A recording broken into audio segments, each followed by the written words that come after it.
नमः श्रीवर्धमानाय निर्धूतकलिलात्मने सालोकानां त्रिलोकानां यद्विद्यादर्पणायते। बोले भगवान महावीर स्वामी की, आचार्य कुंद कुंद स्वामी की, आचार्य समंतभद्र स्वामी की, आचार्य गुरु और विद्यासागर मुनि महाराज की।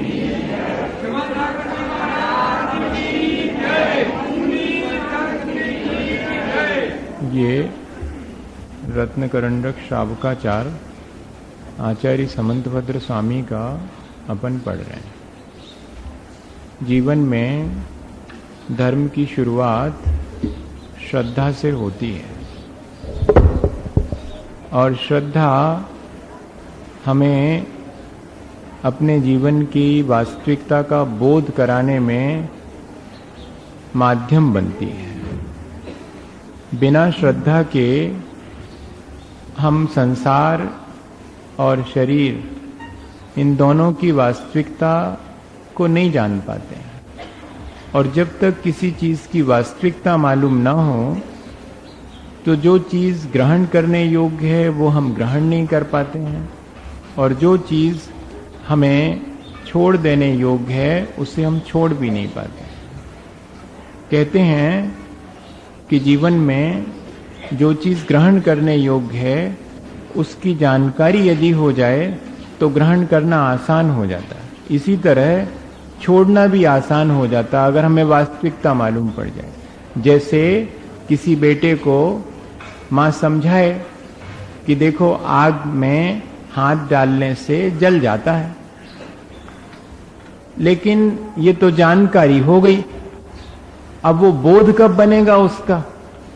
बेटे को ये तो जानकारी हो गई कि आग में हाथ डालने से जल जाता है, लेकिन भीतर अभी उसके ज्ञान नहीं है इस बात का। अभी अकेले जानकारी से उसकी अज्ञानता हटी नहीं है। अब उसे उस चीज का जिस दिन अनुभव हो जाएगा उस दिन वास्तव में उसे बोध हो जाएगा। अगर उसे अपनी मां पर विश्वास है तो भी वो बिना अपने अनुभव के और बोध को प्राप्त हो सकता है कि हाँ, मां अगर कह रही है तो भले ही हमने कभी हाथ डाल के नहीं देखा आग में, लेकिन ये कह रही है तो ठीक है, जरूर से जल जाता होगा। ठीक इसी तरह से सच्चे देवगुरु शास्त्र जो हमें संसार, शरीर और भोगों के बारे में उसकी वास्तविकता की जानकारी देते हैं, तब यदि हमारा उन पर विश्वास है तो हम उस जानकारी को अपना बोध बना सकते हैं और उन चीजों से बच सकते हैं। लेकिन यदि हम जानकारी को अपना ज्ञान न बनाएं तो वो जानकारी हमारे जीवन को ज्यादा फायदा नहीं देती। मैं सोचता हूं कि आज वर्तमान में यही बात हो रही है। हम लोगों के पास बहुत जानकारी है अपने जीवन के बारे में और अपने आसपास के जीवन के बारे में, संसार के बारे में। बहुत लोग अच्छे से अच्छी बात जानते हैं, उसका स्वभाव समझते हैं, लेकिन इसके बाद भी क्योंकि हमारे कहीं श्रद्धा में कमी है, हम उस बात को ज्यों का त्यों स्वीकार नहीं कर पाते। टोटल एक्सेप्टेशन श्रद्धा का इसीलिए दूसरा अर्थ ये भी दिया है, जब हम जिसके प्रति श्रद्धा है उसकी कही सब बातों पर पूरी तरह से टोटल, थोड़ा नहीं, टोटली जब हम उस चीज को स्वीकार कर लेते हैं कि हाँ ठीक है, आश्रय और बंध हे हैं तो मुझे आश्रय और बंध से बचना है, संवर और निर्जरा उपादेय हैं तो मुझे संवर और निर्जरा को ग्रहण करना है। अब उनका क्या उपाय है? जैसा भगवान ने कहा वैसा करूंगा, और जीव तो जानने योग्य है, या कि जानने वाला तो जीव ही है, और मोक्ष प्राप्तव्य है, वो मेरी अंतिम अवस्था है। ऐसा जो प्रयोजनभूत 7 तत्वों के बारे में भगवान ने कहा, उस पर अगर हमारा विश्वास है तो फिर हमारा आचरण भी उसी के अनुसार परिवर्तित हो जाना चाहिए। वास्तव में ज्ञान वही है जो हमारे आचरण को परिवर्तित कर देता है, वरना वो जानकारी है। इंफॉर्मेशन और नॉलेज में इतना ही फर्क है। इंफॉर्मेशन तो ये है कि हमको उस चीज के बारे में थोड़ा सा परिचय हो गया है, लेकिन वो ज्ञान कब बनती है? जब हम उसे अपने आचरण में उतार लेते हैं। इसलिए हमने पिछले दिनों ये बात बहुत अच्छे से जानी है कि श्रद्धा हमें करनी है।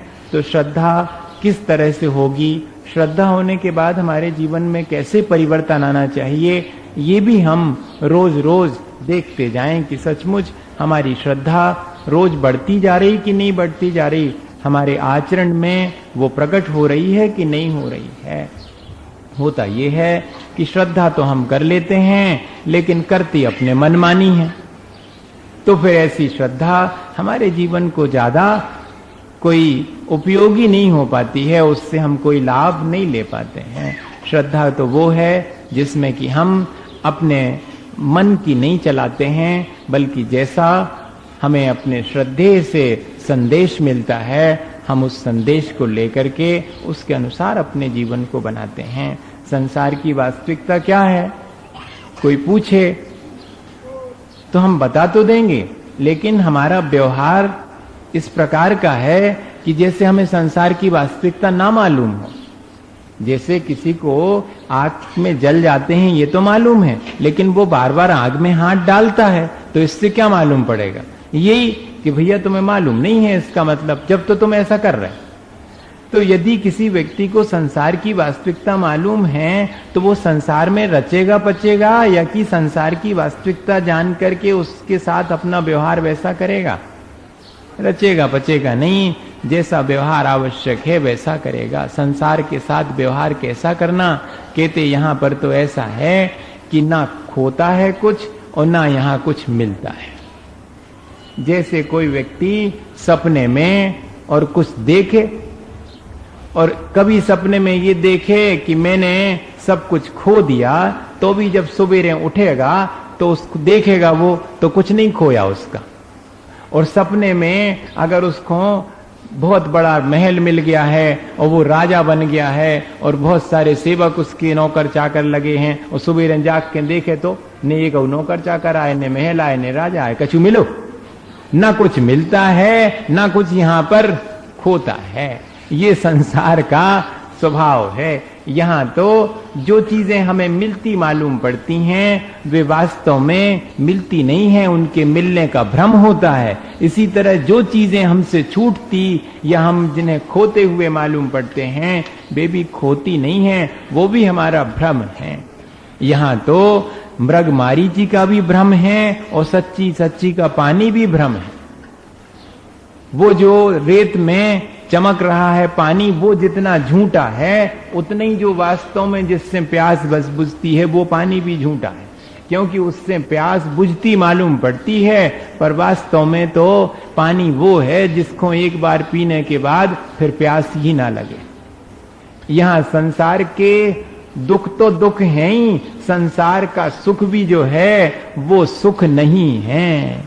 ऐसा भान किसको होता है? बहुत मुश्किल है। यहाँ हमें संसार के दुख तो हम जल्दी स्वीकार कर लेंगे कि हो महाराज ठीक कह रहे, आपके संसार में दुख हैं, बहुत दुख हैं। लेकिन अगर कोई कहे तो सुख है क्या? हाँ, थोड़ा बहुत सुख तो है। ये जो थोड़ा बहुत सुख है वही तो संसार में अटकाए रखा है। जिस दिन ये लगने लगेगा कि सुख तो यहाँ है ही नहीं, सुख का भ्रम जरूर है। एक बार क्या हुआ कि एक बच्चा स्कूल जा रहा था, तो वो 1 रुपया रखे था, वो 1 रुपया उसका गिर गया रास्ते में। अब गिर गया तो ढूंढने में लग गया वो, और एक और उसका जो साथी था वो भी वहीं पर खड़ा हुआ रहा। दोनों स्कूल देर से पहुंचे। गुरुजी ने पूछा कि क्यों भाई देर से क्यों आए? तो जिसका रुपया गुमा था उसने कहा कि गुरुजी रुपया गुम गया था, इसलिए मुझे ढूंढने में देर लग गई, इसलिए मैं स्कूल देर से आया। अच्छी बात है भाई, तुम्हारा रुपया गुम गया इसलिए देर लग गई। अच्छा भाई, तुम दो दूसरे लड़का था, तुम्हें कैसे देर लग गई? कहने लगे गुरुजी अब हम इनके सामने नहीं बताते। क्यों? बात यह है कि इसका जो रुपया गिरा था वो हमें मिल गया था, मगर हम उसको पांव से दबाएं खड़े थे, जब जो आगे बढ़ जाए, जब हम वो उठाएं। इनको मिल गया इसलिए देर हो गई, और उनका गुम गया था इसलिए देर हो गई। बताओ अच्छा, दोनों में से किसी ने सुख पाया? किसी ने सुख नहीं। ऐसा ही संसार में है, मिल जावे तो भी कुछ सुख नहीं है, और खो जावे तो भी कोई, वो तो खो ही गया, उसकी पीड़ा तो है ही। इस तरह इस संसार की वास्तविकता को अगर अपन समझें और इसके साथ अपना व्यवहार बदल देवें, बस इतना ही काम करना है। हमारा व्यवहार संसार के प्रति अभी ठीक ठीक नहीं है। हम संसार के सुख में सुख मानते हैं और दुख में दुख मानते हैं। जी, हमारा व्यवहार ठीक नहीं। संसार के दुख में भी समता रखना और संसार के सुख में भी समता रखना, दोनों में ना एक्साइटमेंट ना डिप्रेशन, दोनों कंडीशन में ना हम अहंकार कर रहे हैं ना संक्लेश कर रहे हैं।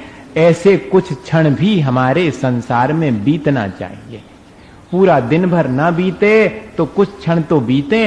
कहते बस यही व्रती व्यक्ति की विशेषता है कि वो 24 घंटे में ऐसे क्षण निकाल लेता है कि संसार में सुख दुख के बीच में भी समता और संतोष धारण करने की प्रक्रिया अपना लेता है। तो व्रत नियम संयम यही तो करते हैं कि हमें संसार के बीच भी, सुख दुख के बीच भी हमें क्या सिखाते हैं? संतोष पूर्वक जीना सिखाते हैं, और एक दिन धीरे धीरे हमें सुख दुख में समता रखने की भी सलाह व्रत नियम संयम देते हैं। व्रती व्यक्ति को इस संसार की अगर वास्तविकता मालूम है तो दो ही काम करना है। उसे जीवन में जो मिला उसमें संतोष रखना है, जो नहीं मिला उसमें समता रखना है। मिलेगा ठीक है, अपना होगा तो मिलेगा, अपना नहीं होगा तो कैसे मिल सकता है। और जो मिल गया उसमें संतोष, जो नहीं मिला समता है। कोई बात नहीं, नहीं मिला नहीं मिला। अगर हमें मिलने की खुशी है तो नहीं मिलने की पीड़ा भी होगी, और हमें मिलने की कोई खुशी नहीं है, हमें संतोष है, हाँ मिला सो ठीक। तो फिर क्या होगा? जो नहीं मिला उसका दुख भी नहीं होगा। जो व्यक्ति कहता है कि मुझे सम्मान नहीं मिला या मेरा अपमान हो गया, इससे अर्थ क्या है कि उसने सम्मान चाहा है। जो व्यक्ति सम्मान ही नहीं चाहे उसका कोई अपमान कर सकता है? कर ही नहीं सकता। आप सम्मान ही नहीं चाहो तो आपका अपमान ही नहीं होगा। हम यहां पर संसार में सुख ही नहीं चाहें तो हमें दुख कोई पहुंचा ही नहीं सकता। हमने चाहा ही कहां था? हमें मालूम है कि यहां मिल ही नहीं सकता। और संसार तो दुखमय है ही, और पंचम काल है, दुखमा काल है। अरे चौथा होता तो भी गुंजाइश थी कि हो मोक्ष का सुख मिल जाएगा। अब पांचवें काल में तो दुख ही है।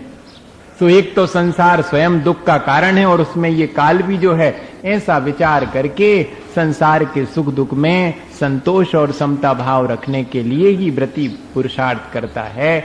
और सामायिक की प्रक्रिया में भी वो क्या करता है? इसी समता का अभ्यास करता है थोड़ी थोड़ी देर, और फिर अब वो सोचता है कि अरे सामायिक में तो घंटे भर ही मैं समता भाव रख पाता हूं, क्यों ना ऐसा करूं कि ऐसे दिन भर में इस तरह की प्रक्रिया करूं।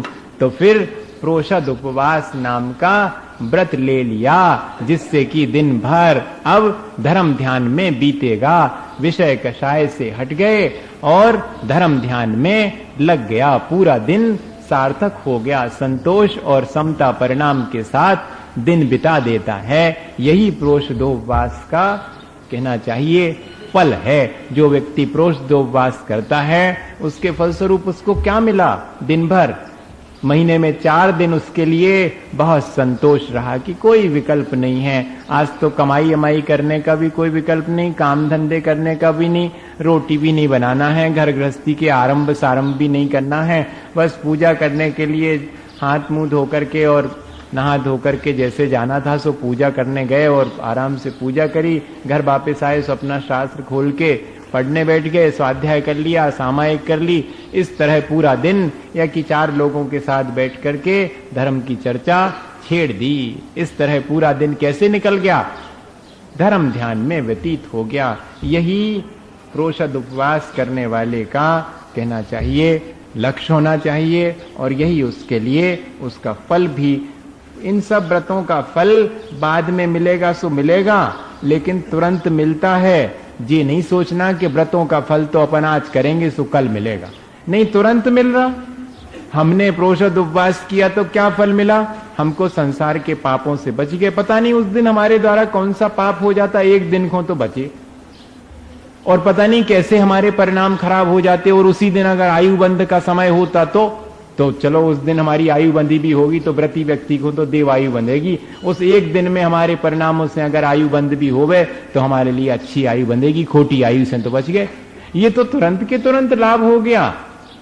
इसलिए व्रती को ये भी नहीं सोचना चाहिए कि आगामी जीवन में इनसे लाभ होगा, नहीं, वर्तमान में ही मैं व्रत नियम का पालन करूंगा तो तुरंत तुरंत मुझे शांति और सुख मिलेगा, इससे बड़ा और क्या लाभ चाहिए। ऐसा विचार करके कहते प्रोषद उपवास का लक्षण क्या है। आचार्य समंतभद्र स्वामी के अनुसार कल भी हमने बताया था, आज श्लोक के माध्यम से अपन उस अर्थ को समझते हैं। वैसे प्रोषद का एक अर्थ होता है पर्व, तो पर्व के दिन में उपवास करने का नाम प्रोषद उपवास है। या फिर आचार्य भगवंत कहते कि प्रोषद का नाम है एक बार भोजन। तो जिस उपवास के आगे पीछे एक एक बार ही भोजन किया जाए उसे प्रोषद उपवास कहते हैं। वही परिभाषा आज बताते हैं। और प्रोषद उपवास करने वाले को कौन सी सावधानी रखना चाहिए ये भी बताएंगे। चतुराहार विसर्जन मुपवासः प्रोषदः सकृत भुक्ति सा प्रोषधोपवासो यदुपोस्यारंभमाचरति चतुराहार विसर्जन मुपवासः प्रोषदः सकृत भुक्ति सा प्रोषधोपवासो यदुपोस्यारंभमाचरति। हाँ, कहते चतुराहार विसर्जन उपवासः, चारों प्रकार के आहार का त्याग कर देने का नाम तो उपवास है। और सकृत भुक्ति प्रोषदा, और एक बार भोजन करने का नाम प्रोषद है। देखो दोनों बातें स्पष्ट कर दी, क्योंकि प्रोषद धन उपवास, प्रोषदोपवास। तो कहते कि चार प्रकार के आहार का त्याग किया सो तो उपवास, और एक बार भोजन किया तो प्रोषद। तो कहते यत उपोष्य आरंभम आचरति सा प्रोषदोपवास।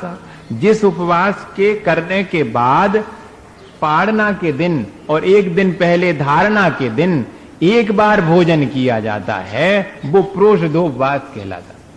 कैसा उपवास? जिसके धारणा के दिन भी एक बार भोजन और पाड़ना के दिन भी एक बार भोजन। धारणा देने के लिए उपवास किया जाता वो अलग है, और धारणा के लिए किया जाता वो अलग है, हैं? धारणा और धारणा में फर्क है। नहीं तो आप ये समझो कि धारणा देने के लिए उपवास नहीं, धारणा के दिन अर्थात हम उपवास स्वीकार करते हैं तो शाम का भोजन छोड़ देगा और सुबह भोजन करके और उपवास स्वीकार कर लेगा। दूसरे दिन दूसरी वेला में भी भोजन नहीं करेगा, या सुबह की वेला में नहीं करेगा तो शाम को भोजन कर लेगा।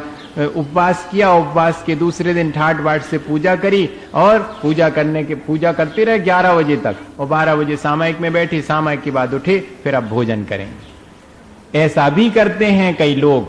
वास्तव में ये उत्कृष्ट कहलाएगा, क्योंकि उधर एक वेला छोड़ दी थी भोजन की और पूरा दिन भोजन नहीं किया, अगले दिन भी आधा दिन नहीं किया, शाम के समय किया।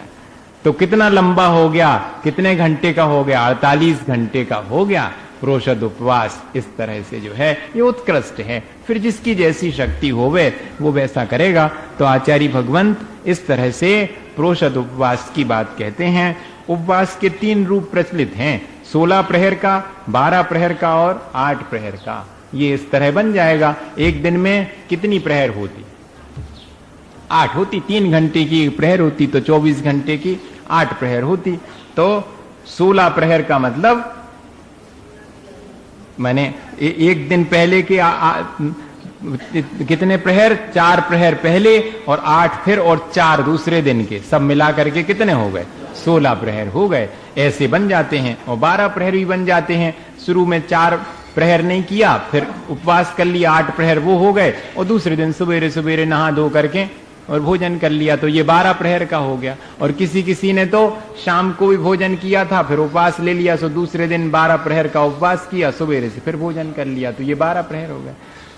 नहीं 8 प्रहर हो गए इस तरह से। तो 16, 12 और 8 प्रहर ऐसे जो है उपवास इसमें लिखा है। 16 प्रहर का उपवास पहले दिन के मध्याह्न के भोजन के बाद से शुरू हो गया और तीसरे दिन के दोपहर तक चलेगा। और 12 प्रहर का तो पूर्व दिन के शाम के भोजन से शुरू हुआ और तीसरे दिन जो है सूर्योदय के समय पूरा हो गया। और 8 प्रहर वाला तो शाम को भोजन किया, दूसरे दिन उपवास किया, तीसरे दिन सवेरे फिर भोजन कर लिया। इस तरह से 8 ही प्रहर हो गए। ऐसे जिसको जिस तरह से चाहे तो वैसा कर सकता है। प्रोषदोपवास में तो मुख्य विधि यही है कि प्रोषद पूर्वक उपवास करना, एक बार भोजन के साथ अगले दिन उपवास किया जाता है। ये प्रोषदोपवास है। अब ये दूसरी प्रतिमा वाले के लिए है, जो दूसरी प्रतिमा का व्रत ले लेते हैं 12 व्रतों में, उनके लिए ये चीज आ जाती है। अब कहते कि कौन से इसमें अतिचार लग सकते हैं, कौन सी मुश्किल आ सकती है, असावधानी थोड़ी हो जावे तो ग्रहण विसर्गास्तरणा न्यद्रष्ट्रमृष्टान्यनादरा स्मरणे यत् प्रोषधोपवास व्यतिलंघन पंचकम तदिदम ग्रहण विसर्गास्तरणा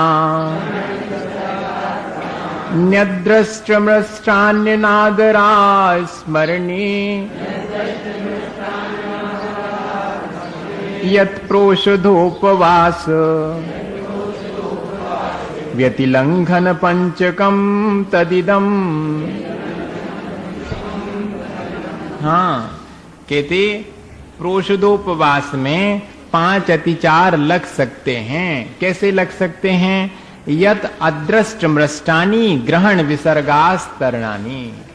कहते हैं अगर उपवास के समय पर थोड़ी सी शरीर में शिथिलता आ जाने के कारण बिना देखे बिना सोधे अगर पूजा आदि के उपकरण ग्रहण कर लिए या मलमूत्र इत्यादि के विसर्जन में सावधानी नहीं रखी या कि बिस्तर बिछाने बैठने इत्यादि के स्थान को भी बिना सोधे अगर किया तो ये दोष इसमें लग गए। 3 दोष हो गए। बिना देखे सोधे, उपकरण इत्यादि ग्रहण करना, पूजा के ऐसे खींच लिया उसको। अब हमसे नहीं हो तो तक नहीं उठ हो जाता, हमारे पास है सो ऐसा खींच लिया। तो ऐसा नहीं, पूजा के बर्तन भी खींच करके नहीं उठाना। बिस्तर इत्यादि बिछाना है तो अब नहीं देखे और नींद सी आ रही, आलस आ रही है, जैसे चाय बिछाए और सो जाओ। अब दूसरे दिन निकल जे के सो रात कट जे है, फिर दूसरे दिन सवेरे से कर लेंगे अपन।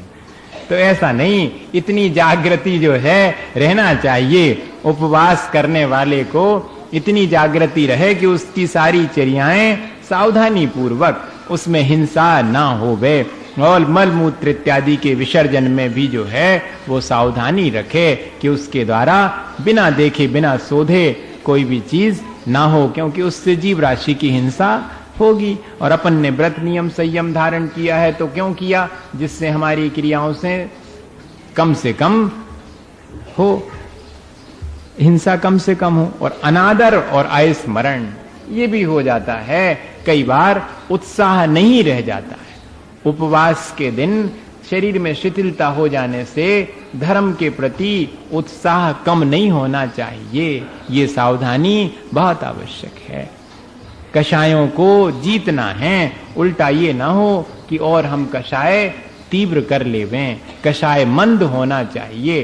कषाय की मंदता में विशुद्धि होती है तो उत्साह बढ़ता है, तो फिर अनादर नहीं हो पाता है, आदर भाव बना रहता है व्रत के प्रति। और अस्मरण, अरे हम तो भूल ही गए आज अष्टमी हती, तो ऐसा नहीं चलेगा भाई कि हम तो भूल ही गए। आपको पहले से सावधानी रखना पड़ेगी कि आज तो हमारी अष्टमी चतुर्दशी आने वाली है। अरे व्रती व्यक्ति तो अगर उसने व्रत लिया है तो बाकी दिन तो भूल जे है, लेकिन वे 4 दिन नहीं भूलेंगे, क्योंकि वे 4 दिन तो हमारे हैं जिनमें हमें व्रत का पालन करना है, और बाकी भूल जाए सो भूल जाए, लेकिन संस्कार नहीं होने की वजह से और अपने लिए वो जो चीज करने योग्य वो भूल जाती है। जिस चीज का ज्यादा संस्कार है, खाने पीने का और विषय कषाय का, उसमें जो है जल्दी मन चला जाता। तो इसलिए आचार्य भगवंत सावधान कर रहे हैं कि ऐसा ना हो कि विस्मरण हो जाए। अष्टमी आ गई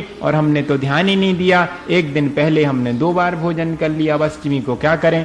तो अब ठीक है, अष्टमी का उपास कर लेते, सवेरे ही ख्याल आई हमें क्या आज है अष्टमी। ऐसा नहीं होना चाहिए, एक दिन पहले से ही और सावधानी हो जाना चाहिए। ऐसे में नहीं तो दोष लग जाता है। अभी उपेक्षा भाव नहीं होना चाहिए व्रत के प्रति, और उत्साह बना रहना चाहिए। अष्टमी चतुर्दशी निकल जाने पर कोई किसी से पूछता है कि आज अष्टमी तो नहीं हती, अरे वो तो हो गई, आज ही तो हती, अरे हमें ख्याल ही नहीं रहा। ऐसा नहीं आना चाहिए। ये बात अगर आती है तो अतिचार है, उसको आगे सुधार लेना चाहिए। इस प्रकार ये तीसरा प्रोषद उपवास नाम का व्रत लेने वाला जो व्रती है वो किस तरह अपना आचरण करे, ये आचार्य भगवंतों ने बता दिया।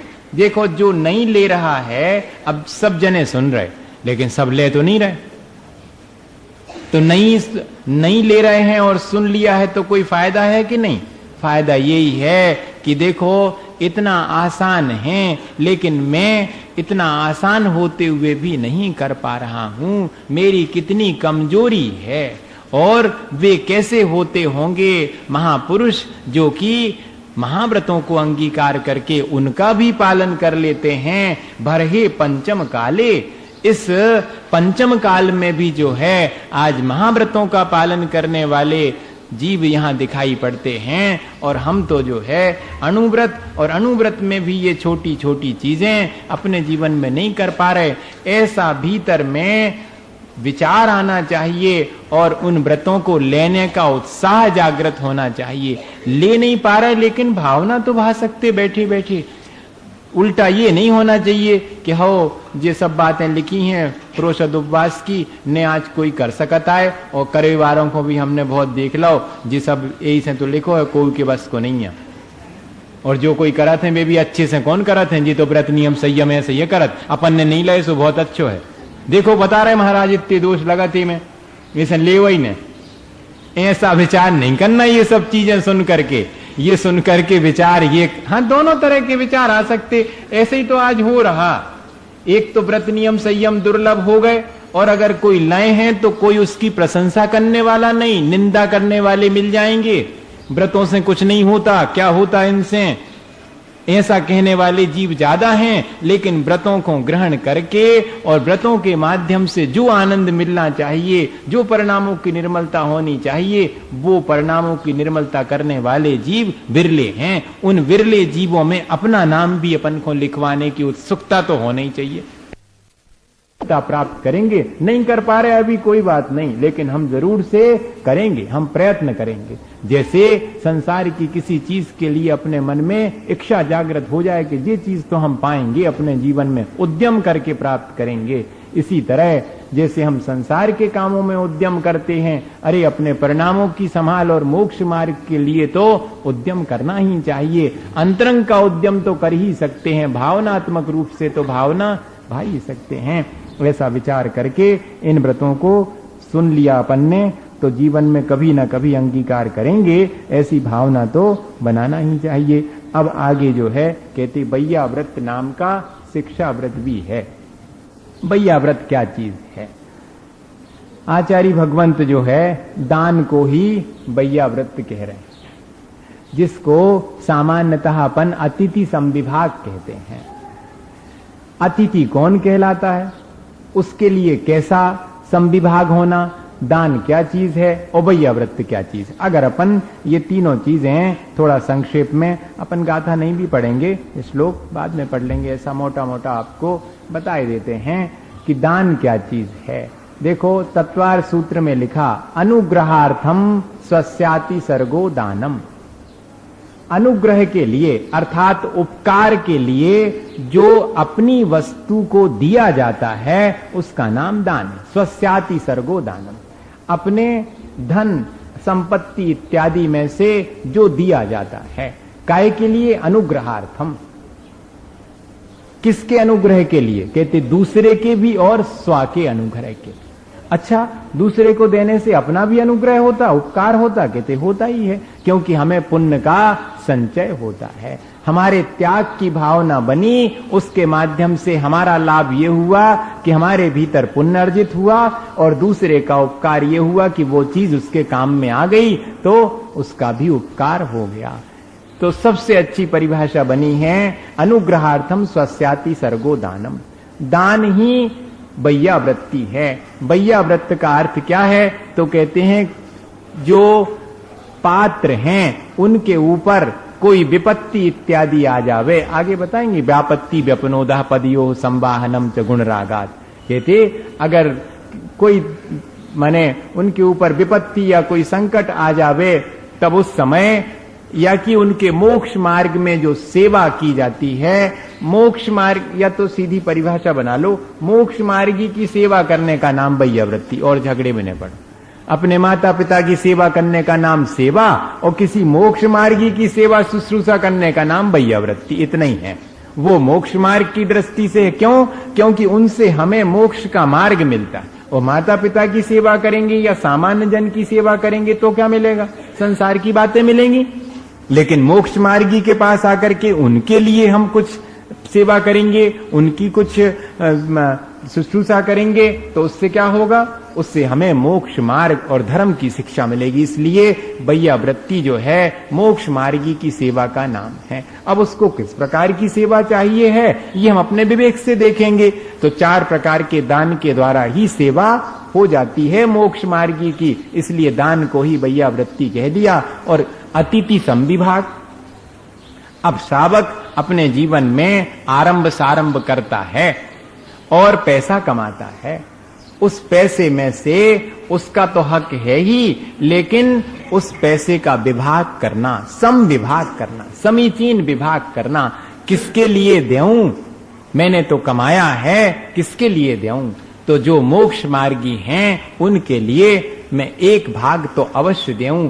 4 भाग में से मान लो तो 1 भाग उनके लिए, 1 स्वयं के लिए, 1 माता पिता के लिए, और 1 परमार्थ अर्थात आगामी जीवन के लिए सुरक्षित रखता है। कहते ऐसा मोटा हिसाब भी कर ले। 1 से गृहस्थी चलेगी, 1 से माता पिता की सेवा होगी, 1 बचा के रखेगा, और 1 साधु के लिए, जो अतिथि है उसके लिए विभाजन करेगा। इस तरह 4 भाग श्रावक अपने जो कमाता है उसके 4 भाग कर लेता, उसमें से 1 भाग देता है। इसी का नाम अतिथि संविभाग। अतिथि कौन? कहते जिसके आने जाने की तिथि निश्चित नहीं है वो अतिथि है। अब क्या पता कब आउट हो, तो गए 15 दिन हो गए, अब आज हो सकत कि आज हो जाए कहो आहार, ऐसा आ जाता भाव कि नहीं आ जाता? हो तो वैसे 15 दिन, क्या अमनो कह नहीं सकत कौन दिन आ जाए। आने की तिथि निश्चित नहीं है, जाने की तिथि निश्चित नहीं, यही अतिथि। और जिनका पहले से ही आ गया कि भैया कल आ रहे हैं, रिजर्वेशन है, बिल्कुल बेअतिथि नहीं कहा था। हालांकि दुनिया में बेअतिथि माने जाते कि अतिथि आ रहे हैं, और उनके आवे जावे की तिथि पहले से फिक्स, उनकी सारी व्यवस्थाएं पहले से फिक्स है, वो नहीं कहलाते। अपने यहां मोक्ष मार्ग में अतिथि वो। और एक और नई परिभाषा मिली, कहते जिसके लिए कोई भी पर्व की तिथियों का महत्व नहीं, उसके तो सब दिन ही पर्व के समान हैं। जिसको अष्टमी चतुर्दशी की तिथि भी कोई विशेष मायने नहीं रखती, उसको तो सब तिथि समान है। तो देखो मुनि महाराज जी के लिए तो रोज ही अष्टमी और चतुर्दशी है अगर देखा जाए तो। कहते वे ही अतिथि हैं। इस तरह से अतिथि के लिए अपने श्रावक विचार करता है कि अपने जीवन में जो उसने संचित किया है उसमें से उसका भी विभाग मुझे देना है। इस तरह अतिथि संविभाग व्रत का पालन हो जाता, और इसी अतिथि संविभाग के बहाने दान भी हो जाता, और दान के द्वारा मोक्ष मार्गी की सेवा हो जाती। सो सीखो बैयावृत्ति कहते हैं। तो जहां पर लिखा हो अतिथि संविभाग व्रत, तो उसका अर्थ क्या है? दान ही है। और दान का क्या अर्थ है? बैया वृत्ति है। इसलिए आचार्य समंत भद्र स्वामी ने चौथा शिक्षा व्रत बैया व्रत रखा। बैया व्रत के अंतर्गत सब आ गया। बैया व्रत में अतिथि संविभाग आ गया, बैया व्रत में दान आ गया, और बैया व्रत तो है ही, सेवा तो है ही मोक्ष मार्गी व्यक्ति की। इस तरह से अपन आगे पढ़ेंगे कि बैया वृत्ति किस तरह की जा सकती है एक मोक्ष मार्गी की, और बैया वृत्ति से हमें लाभ क्या होता है, सबसे बड़ी चीज। क्योंकि ये तप है बैया व्रत नाम का, छोटी मोटी चीज नहीं है। बाहर में भले ही दिखाई ना पड़े, कहते अंतरंग तप है बैया व्रत। इसलिए अंतरंग में तो ये घटित होना ही चाहिए। अकेले पैर दबाने का नाम बैया वृत्ति नहीं है। अपन सामान्य रूप से यही समझते हैं कि शाम को जाकर के महाराज के पैर दबा दिए बैया वृत्ति होगी। कहते ये तो है ही, पैर दबाना बैया वृत्ति तो है, लेकिन इतना ही बैया वृत्ति नहीं है। अंतरंग में हमारे परिणामों में जो विशुद्धि आना चाहिए। देखो, दो ही मौके हैं मुनि महाराज के निकट आने के लिए। भाई लोगों को अधिक से अधिक निकट कब आ सकते? पैर दबाने शाम को आए सो निकट आ गए। बहन लोगों के लिए निकट आने का अवसर कब है? जब आहार दे रहे सो बिल्कुल ऐसे खड़े देते चले जा रहे प्रेम से। इतने निकट आप आ सकते, इधर भाई लोग आ सकते। इसी तरह भगवान के उसमें है। भगवान के सबसे निकट कब आते हैं? जब अपन अभिषेक करते हैं। भगवान को साक्षात छूने का सौभाग्य कब मिलता है? जब अभिषेक करते हैं। और उनके निकट कब आते हैं? पूजा इत्यादि करते हैं तो निकट आते। ये बैया वृत्ति एक्चुअली जो है निकट प्रॉक्सिमिटी कहलाती। उसके लिए इंग्लिश में हम लोग शब्द ढूंढते रहे तो प्रॉक्सिमिटी, बहुत निकट, जिसको अपन कहते हैं गुरु पास्ती, गुरु के निकट आना। उनके निकट आ जाना, बाहर से तो आ सकते, ऐसे बैठ सकते, लेकिन उनको अपने निकट महसूस करना वास्तव में ये है बैया वृत्ति। अंतरंग तप है। इसलिए बाहर में निकटता तो हो गई, लेकिन अंतरंग में जो गुणों के प्रति अनुराग है वास्तव में बैया वृत्ति वो है। ये अपन इसमें आगे जाकर के समझेंगे कि गुणों के प्रति जिसका जितना अनुराग, मोक्ष मार्गी के गुणों के प्रति अनुराग होना वास्तविक बैया वृत्ति है। क्योंकि गुणों के प्रति अनुराग होगा तो वे गुण हम अपने भीतर ग्रहण करेंगे। सबसे बड़ी सेवा तो यही है, भगवान की सेवा। कहते यही है कि हम भगवान बन जावें। जय भगवान की सेवा। मोक्ष मार्गी की सेवा क्या है? हम भी मोक्ष मार्ग पर आरूढ़ हो जाएं, ये सबसे बड़ी सेवा है। इसी का नाम बैया वृत्ति है। इस तरह ये चौथा व्रत भी अपने जीवन में आसानी से अपन अंगीकार कर सकें, इसी भावना के साथ बोले आचार्य गुरु और विद्यासागर मुनि।